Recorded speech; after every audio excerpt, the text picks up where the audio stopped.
नमस्कार, मैं दिलीप कुमार पांडे। आप देख रहे हैं गुरुवार दर्शन न्यूज। इस गुरुवार दर्शन न्यूज के अंतर्गत एक कार्यक्रम चलाई जा रही है जिसका नाम है गौ मंथन।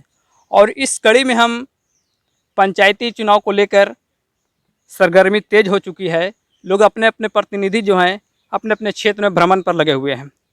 और इसी क्रम में हम आज बेलौटी पंचायत के उसेवा गांव में उपस्थित हुए हैं और हमारे साथ थे मुखिया प्रत्याशी कविता देवी जी और इनके प्रतिनिधि जो हुए श्रवण कुमार, उनसे मुलाकात हुई है। आइए आज हम उनसे रूबरू होते हैं। सर, सबसे पहले इस चैनल में आपका स्वागत है।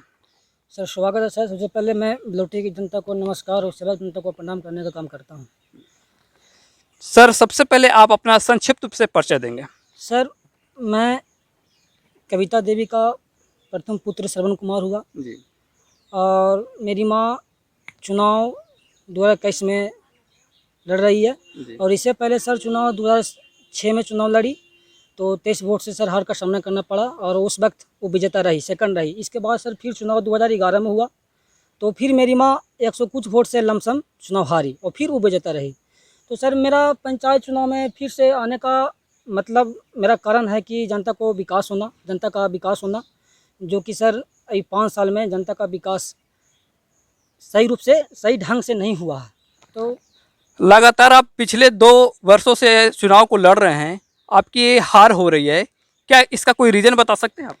सर रीज़न, हार का कोई रीज़न नहीं होता, हार का कोई कारण नहीं होता, बस नसीब आखिर का कहीं ना कहीं तो कमी आपके साथ हो रही है, तब तो हार का सामना करना पड़ रहा है। सर कमी नसीब को कहिए। 23 वोट से हार का सामना करना पड़ा।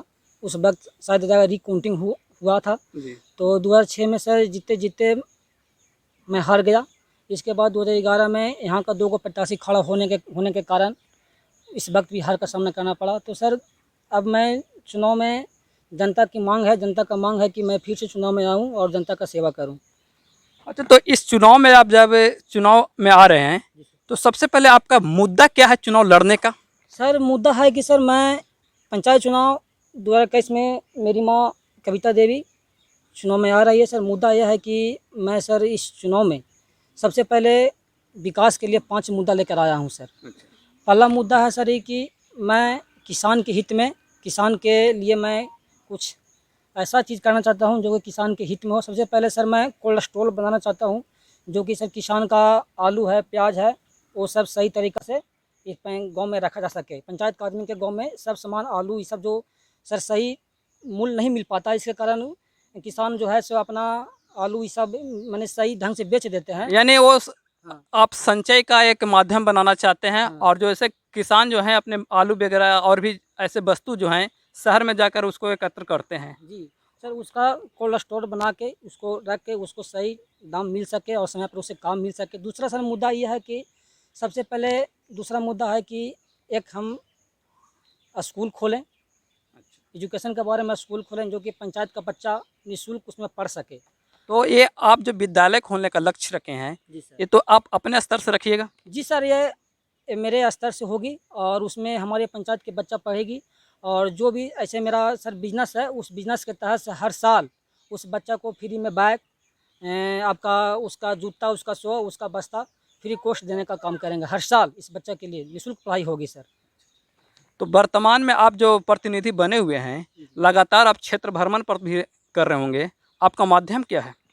सर मेरा माध्यम है कि गांव का विकास सही ढंग से नहीं हुआ। हम कहीं न कहीं देखें कि नल जल योजना या नली गली या सड़क योजना, ये सब मुखिया का फंड सा नहीं है सर। ये है कि अपना फंड का काम मुखिया जी नहीं किए हैं। ये तो फंड जो है बिहार का मुख्यमंत्री नीतीश कुमार के दिया हुआ फंड है, समझे। उन्होंने विकास किया। वो भी चुनाव भाषण लड़ते हैं, चुनाव देते हैं। भाषण में जब वो बड़ बोलते हैं, वो बोलते हैं कि हमने घर घर में नली पहुंचाने का काम किया है, हमने घर में गली बनाने का काम किया, सड़क बनाने का काम किया। तो ये सब सर वो सब मुख्यमंत्री योजना के तहत से आता है। मुखिया उन्हें पैसा डीएम को दिया, डीएम पैसा बीडीओ को दिया, बीडीओ पैसा वार्ड को दिया, वार्ड में काम करवाया। अपना फंड से मुखिया का काम बहुत सारा है जो कि यहाँ नहीं हुआ। जैसे है कि घर घर जाके वृद्धा पेंशन करवाना और इंदिरा आवास गरीब से गरीब आदमी को इंदिरा आवास दिलाना, निःशुल्क जैसे कहे कि मतलब बिना कमीशन का काम करना, ये सब काम जो है अभी हमारे पंचायत में नहीं हुआ। इसके लिए सर हम चुनाव लड़ रहे हैं कि हम बिना कमीशन के और बिना अथी के जनता को सेवा कर सकें। गली था 10 फीट, उसको हम 100 टिप दे के भराने का काम किया। तो कहीं ना कहीं जनता से हमको लगाव है कि कुछ न कुछ जनता को हम सेवा करते रहते हैं, हर समय कुछ न कुछ मदद करते रहते हैं। हर सेवा गांव में हो चाहे अदर गांव किसी हो, गरीब हो दुखिया हो, उसको कुछ न कुछ मदद पैसा से हो या सामान से हो या गाड़ी से हो छकड़ा से हो, कुछ न कुछ देने का काम हमेशा करते आए हैं सर। तो आप अपने पंचायत में जब भ्रमण कर रहे हैं, डोर टू डोर जाकर मुलाकात कर रहे हैं, आपको ग्रामीण किस तरह का आशीर्वाद दे रहे हैं? सर ग्रामीण आशीर्वाद दे रहे हैं कि चुनाव में आप आइए, 2 बार में चुनाव पाए हैं, कहीं न कहीं हम लोग से मिस्टेक के कारण कहीं न कहीं कम वोट से आप हार रहे हैं, तो इस बार चुनाव में आइए। और सर नेता ऐसा होना चाहिए कि जो कि हमारे बीच में रहे, जनता का सुख दुख में साथ रहे, हर्ष में साथ रहे, नेता ऐसा होना चाहिए। तो जनता की मांग है कि आप हमेशा गांव में रहते हैं, आप हमेशा हर समय में साथ देते हैं, शादी हो, ब्याह हो, दुख हो, सुख में आप हर समय साथ देते हैं। आप आइए, बिल्कुल स्वागत है, इस बार आपको विजयी होगी। इस सर भाव से हम इस चुनाव में आ रहे हैं। ठीक है। अब मैं एक बात और, चैनल के माध्यम से आप अपने ग्रामवासियों को, अपने पंचायत वासियों को क्या अपील करना चाहते हैं? ग्राम पंचायत वासियों को हम अपील ही करना चाहते हैं कि इस बार आप लोग थोड़ा मेहनत कीजिए और इस बार हमको चुनाव में जिताने का प्रयास कीजिए। हम 2 बार से चुनाव हार रहे हैं, एक बार हमको मौका दीजिए।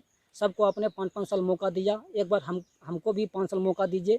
हमारे काम करने का विचार अलग है, विचारधारा अलग है, हम विचारधारा के साथ काम करेंगे, विकास की धारा बहाएंगे, ऐसा काम करेंगे कि आने वाला 10 पीढ़ी, आने वाला 2 पीढ़ी याद करे कि नहीं मुखिया था तो ऐसा, जो कि जनता के लिए हर समय तत्पर पर खड़ा रहा। चलिए, स्वागत है, और अब कृपया करके आप इस चैनल को सब्सक्राइब करें, वीडियो को लाइक करें।